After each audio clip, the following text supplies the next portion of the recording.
I have made you guys wait long enough. There it is. BlackBerry Priv, ready to be reviewed by your man Jay Will. Always been Team BlackBerry, but as you know, I was not a fan when they switched to Android as their main OS, so to speak. And I like BB10, but I'm going to give this a fair shake. This is a BlackBerry. It has all the BlackBerry features, and I'm going to do my regular review like I always do.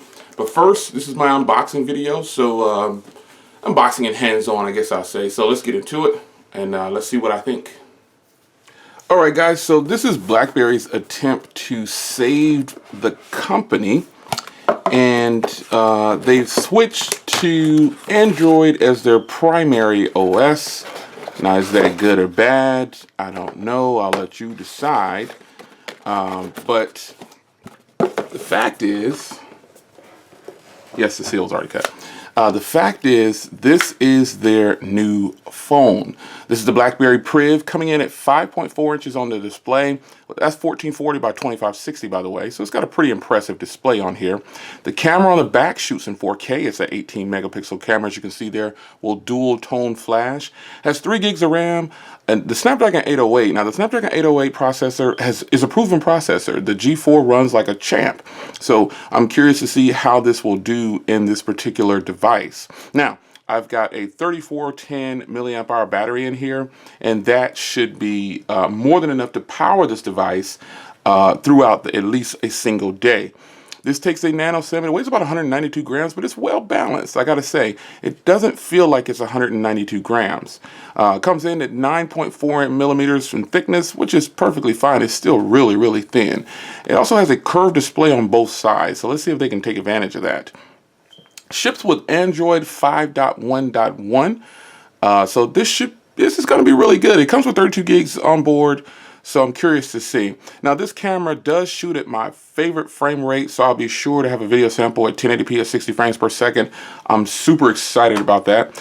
The SD card slot is on top along with the SIM card slot, and it does take a 200 gig SIM card. Now, that is interesting. There's not a lot of phones that have a port that can do that. So going on this side here, you've got the power button. Excuse me. Zoom in a little bit. This should be the power button. Let me hit it here. Because I've had no hands-on. Yep, power button. Powered by Android. I have no hands-on with this device at all, besides touching it at the store for just a few seconds. On this side here, you've got the also famous key in the middle there that you can program from BlackBerry, volume up and down. And then on the top, you've got a SIM tray and a SD card tray. On the bottom, you've got your charging port and headphone jack. I like that they put the headphone jack on the bottom. Front here, you've got proximity sensors and a front-facing camera there. Let me check the front-facing camera to see what that comes in at. It's a 2 megapixel that shoots in at 720p, so that's good. This is the T-Mobile variant. Let me power off the screen here so I can kind of get you. And the selling point, obviously, for this is the slide-out keyboard.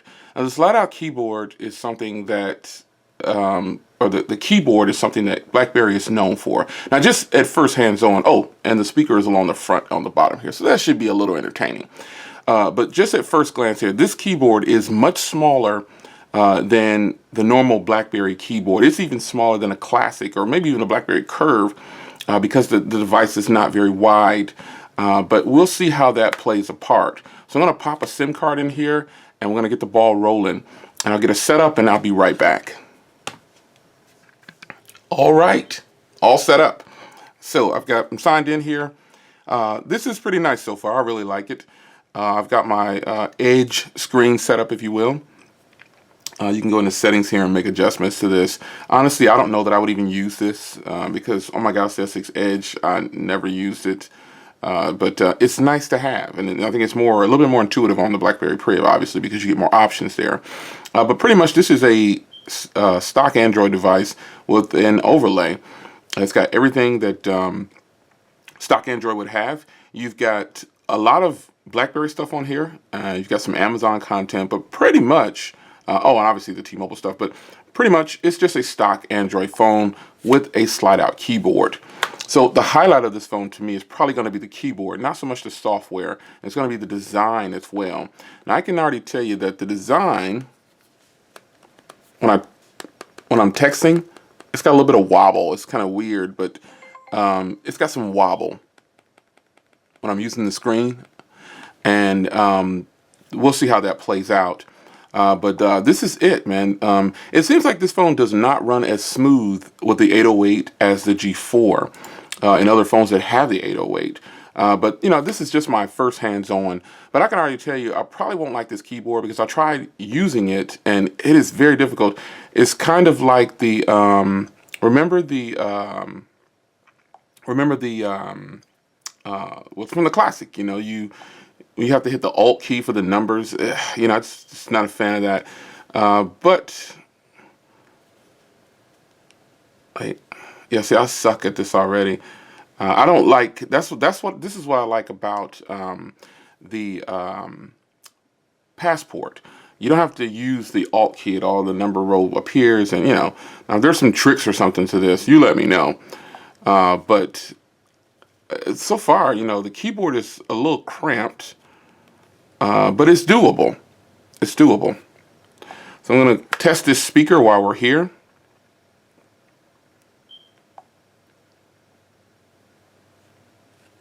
The screen is gorgeous, to say the least. This moment of relaxing, restful bliss is brought to you by... The speaker's louder than people say it is. Is it on? I love doing that. What's up, guys? It's your man Jay Will, and I wanted to do something different in this YouTube video.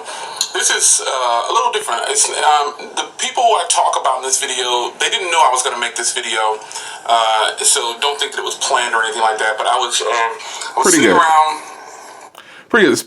The speaker's louder than most people let on. Other reviews I've looked at, I was like, wow, the speaker can't suck that bad, and it doesn't, man. The speaker is actually really loud because it's facing you, so it's louder than it actually appears to be. So if it was on the back though, wow, it probably would not be as loud. But the design on this phone is very nice. It's a little, when it closed, when I'm pressing the screen, when I was texting, you can clearly see that it kind of moves when I hit on this side.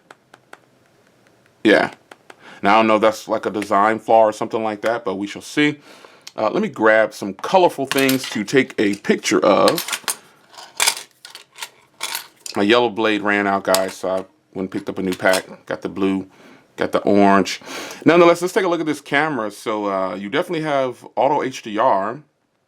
You got the 4x3, you got the 16x9, you've got the 1x1. Let's go into settings here. And they've gone with the fine and standard photo settings there. That's crazy. Video is going to be very nice. Let me zoom a little bit here. As you can see there, you've got 4K at 30 frames per second. My favorite, 1080p at 60 frames per second. And you've got 30 frames for 1080p, 60 frames, and then 30 frames. So that's good. But I'm going to go ahead and do some photos right now. See how this does. Enhanced video stabilization. You can't do that with 1080p, 60 frames per second. I like the grid lines. And that's it for the settings for the camera, as far as I can see there. You've got different modes here. You've got video, photo, and panorama. And that's pretty much it. So I'm going to take some photos here. Camera shutter it's okay. It's not the fastest, but it still works.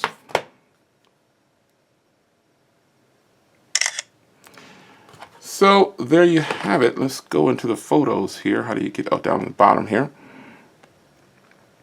When I touch the screen, it wobbles. That's super weird. But the photos look pretty good with no settings. I chose the fine, not much crop there, but that looks really good, man. I mean, it looks good. This is gonna annoy me when I touch the screen. It kind of wobbles. Camera it's decent. It's a decent camera. They pumped it up to be a great camera, but you know, it's okay so far. But I'm sure to get the job done. I'll have some video samples up and everything. This feels really good in the hand. I don't know that I would even use this keyboard, to be honest, because it is a little cramped, but it still is a very nice design. I have to give it to BlackBerry. This is really, really nice. Now, I've been reviewing Android phones for, I don't know how long, man. All I have is, I have a lot of Android and iOS and Windows Phone, and I used to have a lot of BB10 stuff going on, but BlackBerry decided to change it up and go with this new design and new platform. But nonetheless, it's good. When you swipe down from the top, you've got all your things right here. Notifications. It's nice. It's nice. I won't go into the hub because, well, let me see if I got some stuff in the hub that's personal or not. Yeah, you don't want to see my bills. But it's pretty nice. It's nice.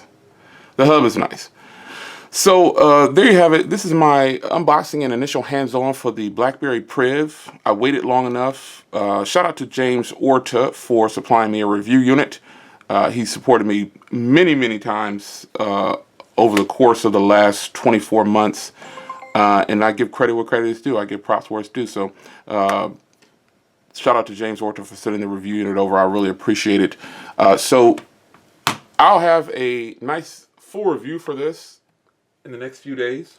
It won't be very hard because I really need to focus on just BlackBerry stuff, really, because it's just stock Android.